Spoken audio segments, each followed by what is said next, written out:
1 2 3 4 5 6 7 8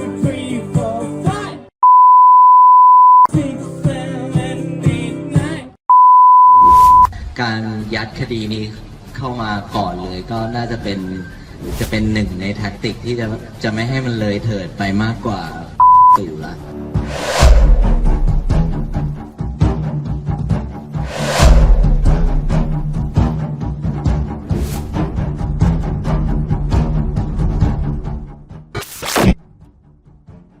ศาลอาญารัชดานัดฟังคำพิพากษาในคดีของนายชัยอมรแก้ววิบูลย์พันธ์หรือแอมมี่เดอะบอททอมบลูส์และปูนธนภัทรหรือปูนทะลุฟ้า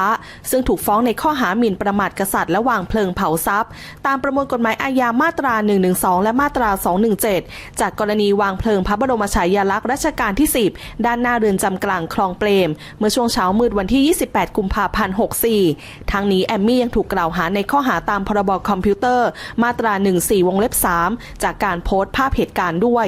สำหรับคดีนี้มีเจ้าหน้าที่กรมราชทัณฑ์เป็นผู้กล่าวหาโดยสรุปว่าเมื่อวันที่ 28 กุมภาพันธ์ 64 จำเลยได้ร่วมกันวางเพลิงโดยใช้น้ำมันก๊าซราดใส่และจุดไฟเผาพระบรมฉายาลักษณ์ของพระบาทสมเด็จพระเจ้าอยู่หัวรัชกาลที่ 10 ซึ่งได้ประดิษฐานติดตั้งบริเวณด้านหน้าเรือนจำกลางคลองเปรมอันเป็นทรัพย์สินกลางของเรือนจำจนไฟได้ลุกลามไหม้พระบรมฉายาลักษณ์พร้อมโครงสร้างไม้และเหล็กและอุปกรณ์ที่ประดับจนได้รับความเสียหายทั้งสิ้น 6 รายการและค่าติดตั้ง1รายการรวมความเสียหายทั้งสิ้นเป็นเงิน 60,000 บาทต่อมาแอมมี่ได้โพสต์รูปภาพที่ไฟกำลังลุกไหม้พระบรมฉายาลักษณ์ใน Facebook และมีการพิมพ์ข้อความว่าสื่อคงไม่กล้าออกมิตรสหายท่านหนึ่งแจ้งว่าเมื่อคืนเกิดเหตุไฟไหม้พระบรมฉายาลักษณ์ที่หน้าเรือนจำกลางคลองเปรมคนละ1แชร์แด่อิสรภาพ#ปล่อยเพื่อนเรา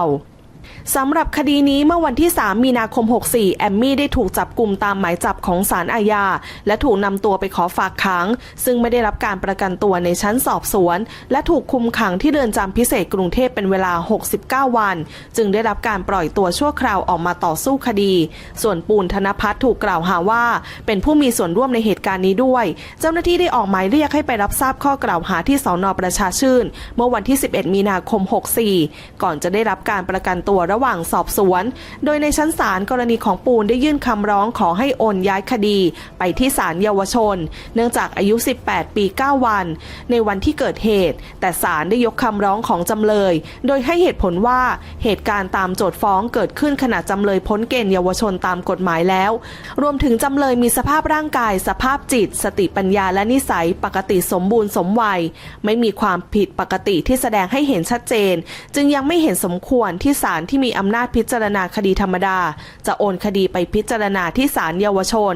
ต่อมาเมื่อวันที่ 22 พฤศจิกายน 64 ศาลได้นัดตรวจพยานหลักฐานโดยโจทก์ได้ยื่นคำร้องขอรวมพิจารณาคดีของแอมมี่และปูนเนื่องจากเป็นกรณีเดียวกันและพยานหลักฐานเป็นชุดเดียวกันศาลจึงอนุญาตให้รวมพิจารณาคดีโดยให้ถือคดีของแอมมี่เป็นสำนวนหลักและให้เรียกปูนเป็นจำเลยที่ 2ต่อมาวันที่ 26 มีนาคมที่ผ่านมาศาลได้นัดฟังคำพิพากษาแอมมี่และปูนแต่แอมมี่ได้ให้แม่และทนายมาขอเลื่อนฟังคำพิพากษาอ้างว่ามีอาการเจ็บป่วยซึ่งศาลอนุญาตให้เลื่อนมาฟังคำพิพากษาในวันนี้คือ 25 เมษายนล่าสุดบรรยากาศที่ศาลอาญาตั้งแต่ช่วงเช้าที่ผ่านมาพบว่าปูนเดินทางมาที่ศาลพร้อมให้สัมภาษณ์ก่อนขึ้นไปด้านบนโดยผู้สื่อข่าวถามว่ากังวลหรือไม่เจ้าตัวบอกว่า 50-50 เพราะอาจจะไม่ได้รับการประกันตัวเหมือนเพื่อนๆที่อยู่ในเรือนจำแต่ยืนยันว่าไม่ได้กังวลและมองว่าการประกันตัวเป็นสิทธิขั้นพื้นฐานที่ทุกคนควรได้รับนี่ก็ศาลนัดมาฟังคำพิพากษาครับผมวันนี้มีความกังวลไหมถ้าเกิดก็ถามว่ากังวลไหมก็ 50-50 ครับผมเพราะว่าจากผลประกันเพื่อนๆที่ไม่ได้ประกันตัวอะไรอย่างเงี้ยครับผมก็คิดว่าเป็นแนวโน้มที่ไม่ค่อยดีสักเท่าไหร่แต่ถามว่ากังวลไหมก็ไม่ได้กังวลครับผมเพราะเราก็คิดว่าถ้ากระบวนการยุติธรรมเนี่ยยังคงยืนหยัดเรื่องความยุติธรรมเนี่ยสิทธิการประกันตัวก็เป็นสิทธิขั้นพื้นฐานที่ทุกคนควรจะได้รับครับขณะที่แอมมี่ไม่ได้เดินทางมาศาลโดยส่งแม่และทนายความมายื่นเอกสารใบแพทย์เพื่อขอเลื่อนฟังคำพิพากษาเป็นรอบที่ 2ขณะนี้อยู่ระหว่างการพิจารณาของศาลว่าจะอนุญาตหรือไม่มาร่วมสนับสนุนท็อปนิวส์นำเสนอความจริงได้แล้ววันนี้เพียงกดปุ่ม Super Thanks แล้วเลือกจำนวนเงินตามที่ต้องการได้เลยครับขอบคุณครับ